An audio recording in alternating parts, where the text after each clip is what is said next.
While simply doing my job, I witnessed a disturbingly lewd and indecent act at the once beloved Ecology Garden in Cobourg, Ontario. Days later, community organizations have come out insisting that these parks are for everyone. This guy's touching himself behind you. But here's the question that really needs answering. If families, seniors, and the rest of civil society no longer feel safe using parks, who are they really for?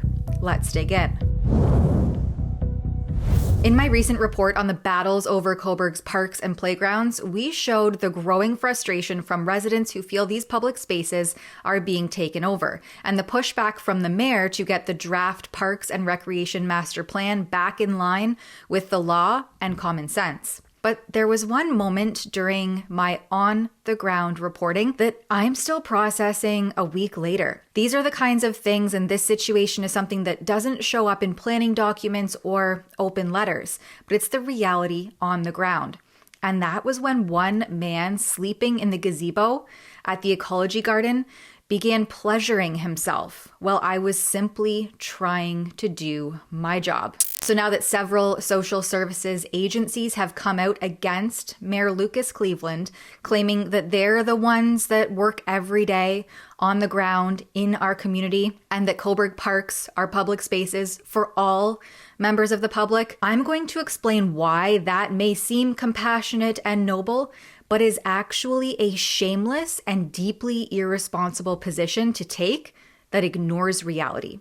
So here's what happened. When videographer Lincoln J. and I approached the Cobourg Ecology Garden, there were two men at the gazebo. One was standing beside it and the other was sleeping on the bench inside.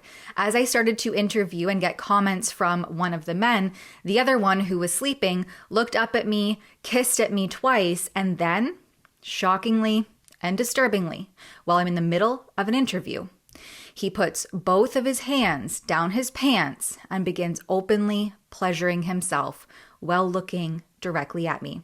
Here was my reaction. One little mistake on a piece of paper costs you another 2 months on the street, because you have to refile this or refile that, but they're all, for my sake, I'm ready to, like I said, I'll be off the street soon, but a lot of them can't, and I feel for them. Well, thanks for your comments, Glenn. This guy's touching himself behind you. While the man that I was interviewing remained entirely respectful and well-spoken, this guy in the gazebo decided to turn the moment into something else entirely. Now, I initially wanted to stop the interview and really run away as fast as I could, but I also didn't want to cut that interview short, and I certainly wasn't going to just stand there and let this continue. So as you can see in the footage, I physically moved my body back and I had to turn in a way that put the man that I was interviewing between myself and the perv, using the interviewee as a shield just so this guy would stop. That indecent, deviant, criminal act happened while I was simply doing my job. It took me days to even wrap my head around it because this isn't the kind of stuff that you'll find in Cobourg's 10-year Parks Master Draft Plan that wants to see flowery, non-stigmatizing public health signage language in this exact park alongside syringe disposal bins. Instead, this is what taking over these spaces actually looks like, and is exactly why it's flagged in this draft plan that residents avoid the garden during the summer months. FixOurCities.com is the website where you can find all of our reports on this topic and so much more.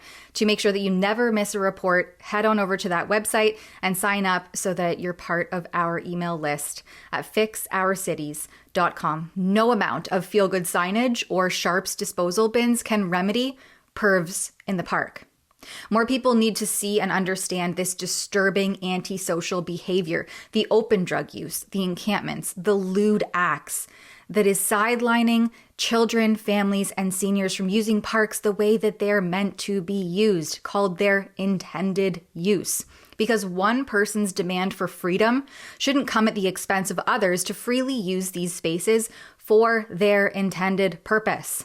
We like our freedom. That's exactly why Mayor Cleveland has put forward a formal notice of motion for council to consider this week on June 24th. The motion states clearly, Cobourg's parks exist for the recreation, health, and quality of life of all residents, not as sites of encampment or illegal activity. It requires staff to confirm in writing that the revised plan fully reflects the town's legislative obligations, including the Safer Municipalities Act of 2025 and the values of the residents of Cobourg. This, I would say, is responsible governance. Parks are not social service offices or open-air drug sites. And the social service organizations, many of which, I might add, receive government funding for housing, legal aid, youth, and community programs that have responded to this motion with an open letter from Northumberland United Way Executive Director Alicia Van Dayen, Greenwood Coalition Community Programs Coordinator Amy Johnston, Northumberland Community Legal Centre Executive Director Lois Camardi, Rebound Child and Youth Services Interim Executive Director Pinder De Silva, and Transition House Coalition Executive Director Christian Harvey should be ashamed of themselves. They wrote, Cobourg Parks are public spaces for all members of the public. People experiencing homelessness are members of this community. They argue shelters are full, so people have nowhere else to go but the parks. They defend syringe bins as a public health measure that protects everyone, including children. And they insist that housing is a human right. This is Canadian law, not advocacy language. But here's the problem with that position. Saying parks are for everyone sounds principled and noble, until the criminal and indecent behavior of a few scares away the vast majority who just want to take their kids to the playground, have a picnic in the park, or go for a walk without witnessing indecent acts, open drug use, paraphernalia, or the other disorder that goes along with drug-fueled behavior, including psychosis, violence, intimidation, and the degradation of public spaces. This is no longer compassion. It's a shameless and deeply irresponsible position to take. It erases the rights of the law-abiding majority under the banner of inclusion.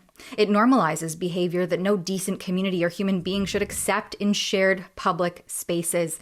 And it sidelines the very people, those who are actually the most vulnerable, the children, the families, the seniors, that these parks were built to serve and they've been maintained by. Sharps containers and things like this into the parks and playgrounds. Oh, they want to place that at the playground? Yeah, that's ridiculous. Yeah. I didn't hear or read anything about that. That's so ridiculous.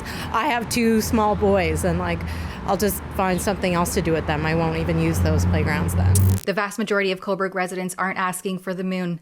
They're asking for parks that are safe, clean, and usable for their intended purpose. And the real challenge for the community seems to be more about being able to have an honest conversation about what's actually happening on the ground, including incidents like the one I experienced.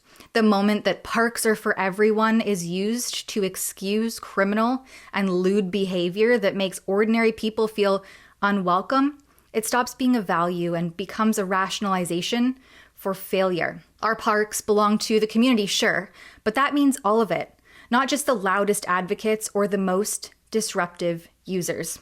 It's time that more people spoke up about the reality so we can actually protect these spaces for the people who want to use them properly. For Rebel News, I'm Tamara Ugolini.